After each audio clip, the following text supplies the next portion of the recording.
Hello guys.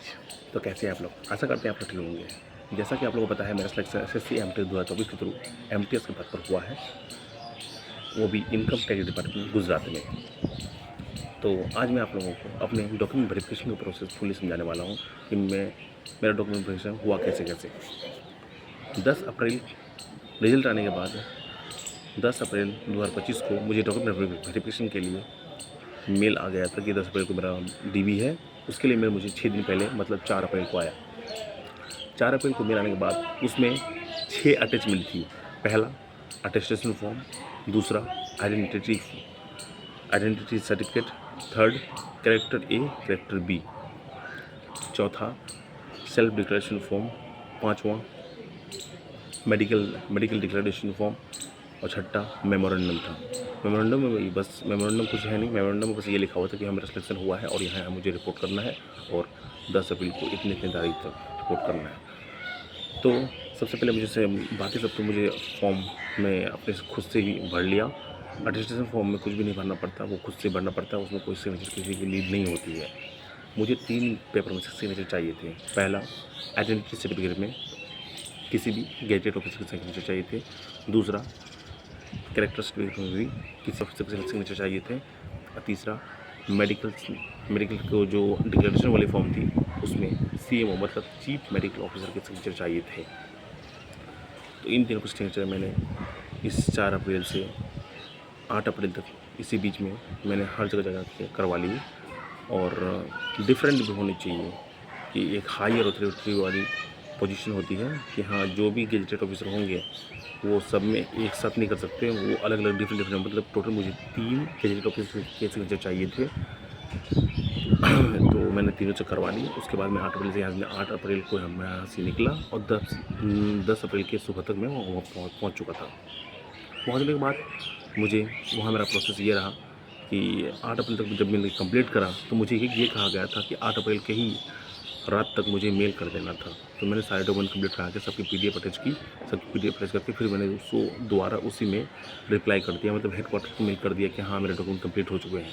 और 10 अप्रैल को same document को मैं वहाँ जाके ऑफलाइन जाके दिखा दिया। ऑफलाइन जाके दिखाने के बाद ऑफलाइन जाके देने के बाद मेरे वो उन्होंने सारे एजुकेशन जो क्वालिफिकेशन थे कि मैंने हम हाईएस्ट क्वालिफिकेशन किया। हालांकि एमटीएस के लिए जो क्वालिफिकेशन होती है वो 10th की होती है, तो मैंने तो ग्रेजुएशन कर रखा है। तो मुझे वो दिखाना पड़ा कि हाँ, मैं बीएससी मैथमेटिक्स हूँ, हाँ मैंने 12th करी है। तो वो सारे डिटेल्स लेते हैं और सबकी ओरिजिनल्स भी चेक करते हैं। तो मैंने सबकी ओरिजिनल भी लिखी, मैं सबके लेके गया था और साथ ही साथ सबकी फ़ोटो कॉपी भी लेके गया। तो ये सारे डॉक्यूमेंट चेक करने के बाद फाइनली मैं वहाँ पे 10 बजे वहाँ पे एंट्री कर गया था। लेकिन जो लोग बहुत ज़्यादा थे क्योंकि कुछ सारे बच्चे इंस्पेक्टर के थे और कुछ बच्चे टीए के थे और कुछ बच्चे एमटीएस के थे।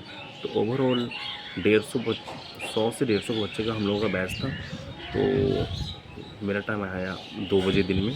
मैं वहाँ पर तब तक बैठे रहा, चाणक्य हॉल बैठे रहा। ऑफिस के 2 बजे दिन में मेरा टाइम आया तो मुझे बुलाया गया। मेरा नाम कॉल हुआ, भैया चलो कहाँ है। तो मैं गया। वहाँ जाने के बाद बस मैंने जो भी डॉक्यूमेंट मेरे पास थे, जो उनको मेल करी थी, वो सारे डॉक्यूमेंट मैंने उनको दिखा दी। और साथ ही साथ मेरे जो ओरिजिनल जो क्वालिफिकेशन ये है कि सर्टिफिकेट्स हैं वो वहाँ पर चेक करते हैं कि हाँ, क्या मैंने डिटेल जो फिल करी है अटेस्टेशन फॉर्म में क्या वो राइट है। हाँ, कि मैंने यहाँ से 10th करी, हाँ मैंने 12th करी है, हाँ मैंने यहाँ पर से ग्रेजुएशन करी है। वो सारी चीज़ वो चेक करते हैं। उसके बाद फिर वो अगर कैटेगरी सर्टिफिकेट है, अगर आप जनरल में तो कोई इशू नहीं। अगर कैटेगरी सर्टिफिकेट है तो वो आपको दिखाना पड़ेगा कि नोटिफिकेशन के पहले की नोटिफिकेशन जो लास्ट मतलब जो फॉर्म भरने की लास्ट डेट थी उसके, तो उसको बोलते हैं कुर्सी डेट। तो कुर्सी डेट के पहले की अगर आपकी कैटेगरी सर्टिफिकेट है तो ज़्यादा अच्छा होता है, तो ताकि वो रोकते नहीं हैं, कोई इशू से होता नहीं। हालांकि तो मेरा पहले से था, लेकिन इस कुर्सी डेट के अंदर का था। तो मैंने उसको दिखाया कि हाँ, मैं ओबीसी कैटेगरी में हूँ। तो उन्होंने और मैं रिसेंट वाले भी लेके गया था कि हाँ, अगर वो रोकते हैं तो मैं वो भी दिखा दूँगा। तो हालांकि वैसा कोई इशू हुआ नहीं, क्योंकि इनकम टैक्स डिपार्टमेंट में क्रूशियल डेट का मसला है ही नहीं। हालांकि मैंने जो भी देखा है, अब किसी भी पोस्ट पर सिलेक्टेड होते हो तो अगर सीजी दिए, कुछ डिपार्टमेंट ऐसी है जिसमें कि क्रूशियल डेट का मसला हमेशा फंस जाता है। तो हालांकि मैंने देखा इनकम टैक्स डिपार्टमेंट में जो मेरे गुजरात में हेडक्वार्टर है, तो इट मीन्स गुजरात वाले इनकम टैक्स डिपार्टमेंट में अगर होता है आपका अहमदाबाद वाले में, तो आपको कभी भी क्रूशियल डेट का मसला नहीं आएगा। क्योंकि वहाँ देखा मैंने क्रूशियल डेट का मतलब देने कुछ लोग रिसेंट वाले भी लिखे गए, तो उनका भी एक्सेप्ट कर लिया था। कोई उतना वो ज़्यादा बोल नहीं रहे थे कि हाँ ये ऐसा नहीं है वैसा नहीं है, तो उसमें से कोई इशू नहीं होता। तो फाइनली मैंने अपना पेपर दिखा दिया, मुश्किल से 15 से 20 मिनट लगे थे। तो और वो पूछते भी हैं क्या आपके नाम पे कोई केस वगैरह है क्या, अगर है तो बता दो भाई, सिर्फ क्योंकि मैं वेरिफिकेशन करूँगा। वो उन्होंने मेरी सारी एसपी ऑफिस की एड्रेस ली है, जो मेरे लोकल थाना है, तो लोकल थाना का भी एड्रेस लिया है। मतलब डिस्ट्रिक्ट से भी वेरिफिकेशन किया जाएगा और डिस्ट्रिक्ट वाले एसपी ऑफिस से रिपीट होकर लोकल थाना में आके मेरे कैरेक्टर की जांच होगी कि हाँ मेरे ऊपर कोई केस है क्या, हाँ क्या मैं मतलब फ्रेश कैंडिडेट हूँ कि नहीं। क्योंकि नौकरी होने के बाद, जॉब होने के बाद 2 साल हम लोग प्रोबेशन पीरियड में रहते हैं। तो प्रोबेशन पीरियड के ही अंदर अगर मालूम चलता है कि हाँ भाई मैंने कोई क्रिमिनल ऑफेंस कर रखा है, तो भी मुझे वो जॉब से निकाल सकते हैं। इसीलिए और उन्होंने कहा डीबी वाले से जो थे प्यारे कौन सा थे हमारे में बहुत अच्छे, वो वाकई में हम लोग को बहुत ज़्यादा सपोर्ट करे।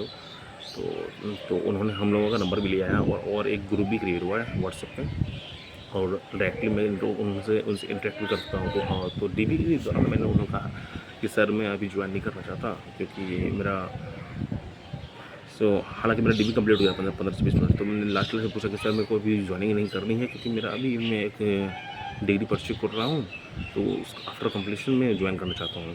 तो उन्होंने कहा अभी डीबी हुआ है ना, पहले ज्वाइनिंग लेटर आएगा, उसके बाद फिर तुम एक अप्लाई कर देना, एक चाहे ऑफलाइन अप्लाई कर देना या मेल कर देना, उसके बाद की प्रोसेस मैं बाद में बताऊँगा। तो फाइनली मेरा 15 से 20 मिनट में कंप्लीट हो गया, और उसी रात की मेरी फ़्लाइट थी। फिर वहाँ से मैं वही शाम को फिर अपने रूम आ गया, रूम आके उधर से निकल गया। मतलब सारे बच्चे के डीबी कंप्लीट एक साथ होते हैं तभी वहाँ पर जाने देते हैं। तो हालांकि मेरा कंप्लीट हो गया था, मेरे 15 से 20 मिनट में, और कुछ नहीं, फिर वहाँ बैठा दिया उन लोगों ने।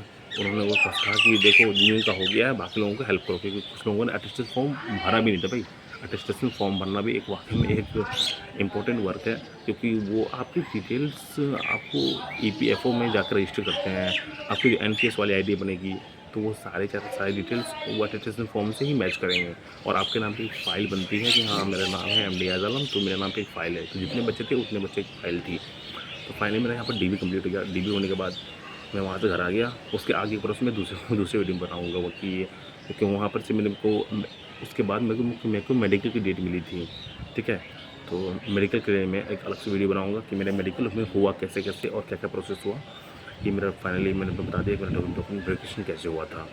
तब तक के लिए आप लोग अपना ख्याल रखें। तब तक के लिए बाय।